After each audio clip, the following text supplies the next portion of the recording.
demi membunuh suaminya. Istri suruh suami untuk terjun ke danau, tapi dia tidak tahu bahwa suaminya bisa berenang.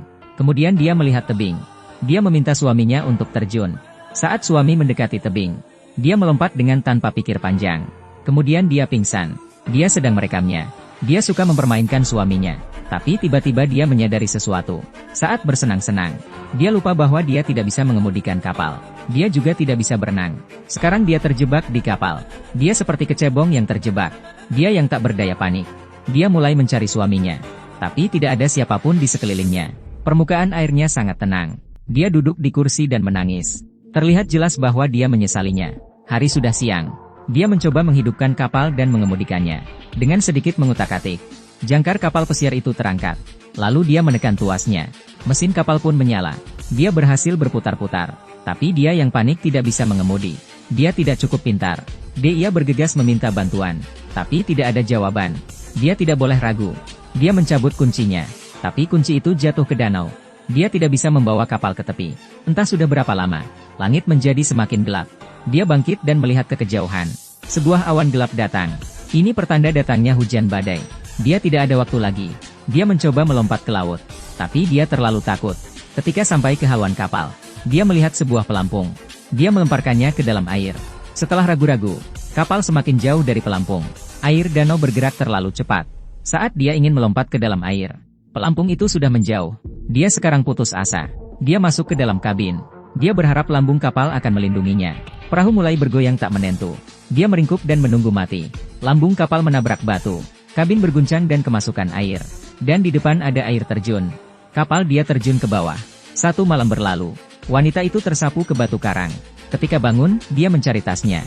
Barang-barangnya masih berfungsi. Dia meraih ponselnya. Tapi di sini tidak ada sinyal. Dia berada di ambang kematian. Dia meminum anggur merah yang tersisa. Dia mengutuk Tuhan. Dia berharap Tuhan dapat menyelamatkannya. Hutan menjawabnya dengan suara kicau burung. Dia akan menyelamatkan dirinya. Supaya menonjol, dia memakai lipstik merah. Dan memakai gaun merah. Dia memasuki dunia yang jarang dilalui. Ketika dia cukup bangun, dia berada di antah berantah. Dia memakai lipstik merah. Dan memakai gaun merah. Dia akan mencari bantuan. Tidak ada seorang pun di hutan. Dia mengikuti aliran sungai. Dia yakin ada penghuni di dekat air. Maka dia berjalan hingga kram. Dan pergelangan kakinya sakit. Tiba-tiba ada sesuatu di depan. Ada 2 jejak kaki binatang. Dia mendongak dengan waspada. Ini adalah sesuatu yang mengerikan. Dia melihat seekor beruang hitam. Detak jantung berdetak kencang. Jantungnya ada di tenggorokannya. Dan saat itu, hidung beruang mencium aroma makanan. Di matanya, dia adalah santapan. Dia tercengang. Dia menoleh dan mencoba bersembunyi. Mumpung beruang tidak siap. Dengan prinsip Kamui tidak melihatku. Dia berlari secepat mungkin. Beruang sangat senang. Dia bergerak. Beruang mulai mengejarnya. Yang baju merah sibuk berlari. Yang beruang hitam mengejarnya. Tapi beruang lebih cepat. Dia terjatuh. Beruang mengeluarkan air liur. Dia hampir menangis. Dia melepas salah satu sepatunya. Dan melemparkan ke arah beruang. Saat beruang lengah, dia kabur. Beruang itu pasti bujangan. Tapi bahaya tidak mereda. Dia berlari ke dalam hutan. Dia memasukkan sepatu hak tinggi ke dalam tasnya. Dan dia berjalan tanpa arah. Kegelapan menyelimuti langit. Dia merekam wasiat terakhirnya. Bukannya menghemat baterai. Dia ingin mencoba membuat api. Tapi dia gagal. Dia ingin menghilangkan dingin dan berolahraga. Dia terus berlari dengan segala cara. Sangat mudah tersandung di malam hari. Tapi dia tidak berhenti. Keesokan paginya, dia terbangun. Dia tidur di pohon semalaman. Tubuhnya penuh dengan luka gores dan memar. Dia melempar tasnya ke bawah. Kemudian dia turun. Tidak ada makanan di dalam tasnya. Dia harus mencari makanan. Ada sebotol krim tangan dalam tas. Dia menyemprotkan ke tangannya. Melihat krim tangan itu, rasa lapar mulai memakan korban. Dia menjilat dan mencicipinya. Rasanya pahit dan sulit ditelan. Tak ada cara lain. Dia terpaksa masuk ke dalam hutan. Tapi dia tersesat. Kemudian dia berputar-putar dan mendengar kehendak Tuhan. Langit segera menunjukkan jalan. Tapi kemudian, dia menderita lagi. Dia jatuh di samping sarang semut. Jiwanya seperti keluar dari tubuh. Dia ketakutan setengah mati. Dia melarikan diri seperti orang gila. Dia jatuh lagi dan bangun lagi. Tanpa menyadari bahwa ini adalah ganjarannya sendiri. Tanpa suaminya, dia menghancurkan dirinya. Sore harinya, dia mengenakan gaun merah. Dan berteman dengan seekor rubah. Rubah itu membawa dia ke kolam air. Dia menikmati beberapa teguk air. Rubah itu sangat baik padanya. Dia menemukan jamur. Akar-akarnya dicabut dengan hati-hati.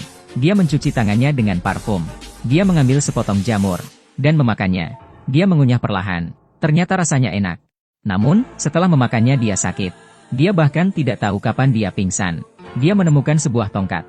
Pikirannya belum sepenuhnya sadar. Tiba-tiba penglihatan di depannya menariknya. Ada asap putih mengepul di kejauhan. Dia mengira ada yang sedang menyalakan api. Dia bergegas maju ke depan. Namun, ketika ia mendekat, ternyata ada kebakaran hutan. Api semakin besar. Dia tidak cepat kabur. Kemudian, sebuah pohon yang patah jatuh ke arahnya. Dia hanya bisa menunggu mati. Nyawanya dalam bahaya. Dia mencoba untuk lari, tapi kekuatannya terlalu kecil. Untungnya, rubah membantunya menggali lubang. Dia menyadari dia masih bisa menggali lubang. Tubuhnya berputar dan berbalik. Dan dia berhasil selamat. Kemudian dia menggendong rubah. Dia menganggap rubah sebagai pelindungnya. Sebelum pergi, dia membawa percikan api. Saat malam tiba, dia menyalakan api. Mereka saling meringkuk. Dia memberitahu rubah. Seharusnya dia tidak membunuh suaminya. Tiba-tiba ada kilat di langit. Hujan badai datang. Itu seperti hukuman langit. Rubah ikut menderita bersamanya. Kemudian dia berlari ke gua. Api telah padam. Dia menyemprotkan parfum. Dengan itu, harapan dia menyala kembali. Ada banyak ruang di dalam gua. Ada ruang untuk taruh obor. Dia ingin berbaring dan beristirahat. Tapi rubah sangat cemas. Sepertinya di sini tidak aman. Terdengar suara binatang. Dia langsung waspada. Beberapa ekor tikus muncul entah dari mana. Ini wilayah kekuasaan tikus. Ada tikus-tikus di bawah kakinya. Dia belum pernah melihat tikus sebelumnya. Dia ketakutan dan masuk dalam gua. Terdengar suara gemeretak. Dia merangkak perlahan menuju pintu gua. Di luar gua, hujan turun deras. Dia merasa putus asa. Dia mengutuk langit yang menyiksanya. Akan lebih baik jika petir menyambarnya. Malam pun berlalu dengan cepat. Dia terbangun karena mendengar suara mesin. Dia bangkit dan melihat sebuah kapal yang sedang berlayar. Dia berteriak keras. Lalu dia melambaikan pakaiannya. Kapal itu berbalik dan kembali. Dia akhirnya diselamatkan. Namun, ternyata mereka adalah bandit. Dia diselamatkan oleh sekelompok pria. Tapi mereka semua adalah bandit.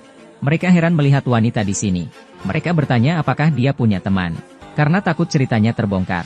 Dia berbohong suaminya jatuh ke danau. Kemudian dia memalsukan kesedihannya. Sekarang dia tidak tahu apakah suaminya masih hidup. Pemimpin bandit datang untuk menghiburnya. Dia suruh anak buahnya untuk membantu dia. Mereka tiba di lokasi kejadian. Entah suaminya hidup atau mati. Dia harus melihat mayatnya jika sudah mati. Salah satu anak buahnya menyelam ke air. Dia melihat sekeliling. Tidak ada mayat di dalam danau. Dan saat ini, mata dia seperti pencari jejak. Dia melihat sesuatu di rerumputan. Ketika perahu merapat, hatinya bergejolak. Dia mencoba memastikan keadaan suaminya. Dan suaminya berlumuran darah. Tampaknya sudah mati. Tapi suami tidak mati. Denyut nadinya masih ada. Dia meludahkan darah dari mulutnya. Pemimpin bilang dia masih bisa diselamatkan.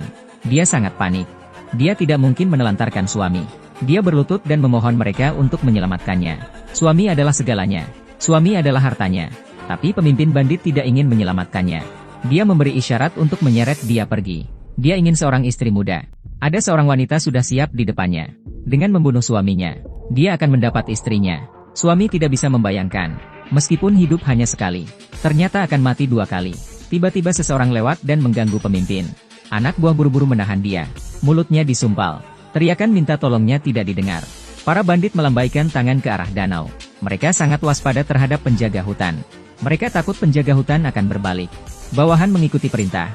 Dia menyeret dia ke dalam hutan. Teriakan tidak bisa membantunya. Dia didorong ke dalam hutan oleh pria lain. Seluruh tubuhnya melawan. Pria itu ingin membungkam dia. Dia mengeluarkan pisau dan mengancamnya.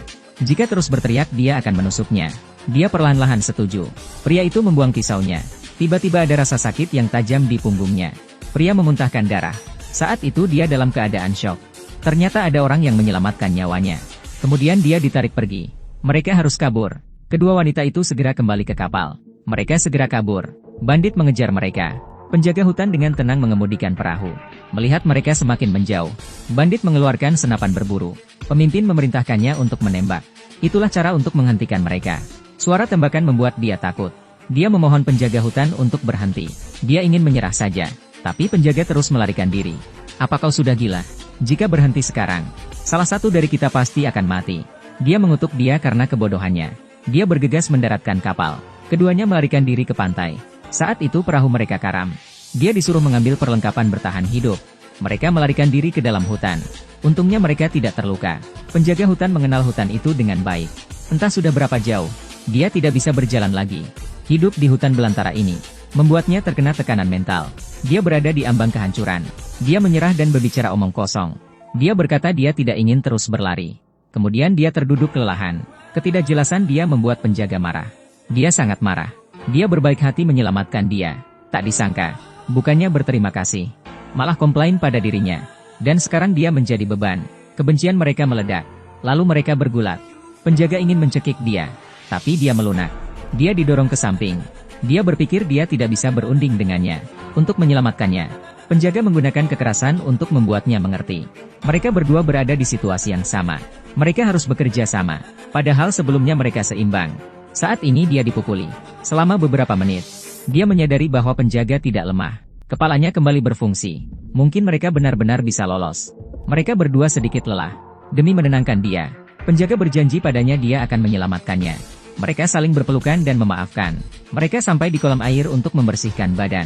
Mereka berdua melanjutkan perjalanan. Mereka sampai ke area terbuka. Saat itu air sedang pasang. Penjaga tidak bisa menangkap ikan. Jika tidak ingin kelaparan, mereka harus mencari tempat berlindung. Tiba-tiba dia menyerahkan ponselnya. Dia bilang suaminya tidak dibunuh bandit, karena dia yang membunuh suaminya. Dia berharap penjaga tidak mempermasalahkan itu. Dan ketika penjaga melihat video di ponselnya, dia tidak menyangka dia bisa membunuh suaminya sendiri. Di malam hari, air laut surut dan penuh dengan ikan yang terdampar. Mereka bisa makan malam dan membentangkan selimut tebal. Mereka bisa menahan malam yang dingin. Mereka tidur sampai pagi. Dia tidak melihat penjaga saat bangun. Penjaga datang membawa kayu kering. Dia sedang merencanakan sesuatu. Dia bertanya padanya, dan yang membuat dia takjub, penjaga sedang memasang jebakan. Dia membakar kayu untuk menunjukkan posisinya. Dia mulai menggali jebakan. Penjaga bekerja sendirian, dan dia sedang merias wajahnya.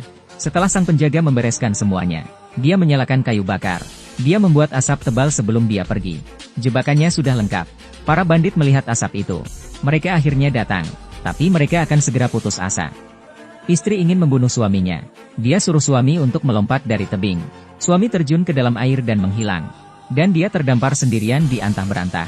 Dia cukup beruntung bertemu dengan bandit. Namun para bandit mencoba menculiknya. Dia diselamatkan oleh seorang wanita. Wanita memutuskan untuk membalas dendam pada bandit. Jadi dia membuat jebakan. Dia kemudian menciptakan asap. Pada saat bandit mendekat, mereka sudah pergi. Kemudian bawahan mencari di sekitar. Dan ketika dia berdiri, dia melihat pakaian dalam wanita. Dia ingin menariknya dan menciumnya. Tapi ini malah memicu jebakan. Sebuah kait besi menusuk perutnya. Jeritan kesakitan membuat pemimpin merinding. Melihat rekan yang terluka, dia suruh bawahan yang lain menjauh. Lalu dia mengulurkan tangannya dan membunuh bawahannya sendiri. Dia benar-benar kejam. Dia memandang semua orang sebagai beban. Dia dan penjaga hendak keluar hutan. Para bandit sudah dipancing pergi. Mereka bisa menarik tali dan pergi dengan kapal para bandit. Tapi dia memang bodoh. Melihat penjaga mendorong perahu sendirian, dia menyembunyikan dirinya di dalam kapal. Karena gagal mendorong kapal, penjaga meneriaki dia untuk membantu. Dia kemudian melepaskan dayungnya. Tetapi mereka tetap tidak bisa mendorong perahu. Saat itu para bandit kembali ke danau. Mereka menembaki penjaga. Peluru mengenai paha penjaga. Dia berjongkok dengan panik. Dia akhirnya berhasil mendorong perahu. Penjaga disusul oleh para bandit dan diseret kembali. Pemimpin bandit menembak ke arah kapal. Tembakan itu terdengar beruntun. Dia terlalu takut untuk bergerak. Tapi dia tidak berniat untuk kembali. Penjaga meludahinya. Dia melihatnya dan hanya bisa menyesal. Dia menatap ke langit dan segera hanyut ke tengah danau. Pria itu menyeret penjaga ke dalam hutan. Dengan luka tembak di tubuhnya, pemimpin ingin menyiksanya secara perlahan. Tiba-tiba angin bertiup kencang. Hujan turun deras. Penjaga ingin menyelamatkan diri dengan menggunakan fenomena langit. Dia mengklaim bahwa dia telah memanggil Dewa Hujan. Pemimpin bandit juga ketakutan. Dia ingin mencekik penjaga, tapi bawahannya malah memukulnya. Karena takut kepada Dewa Hujan, dia menyelamatkan penjaga. Penjaga melawan pemimpin bandit dan melakukan serangan balik. Hujan turun semakin deras. Kapal dia akan segera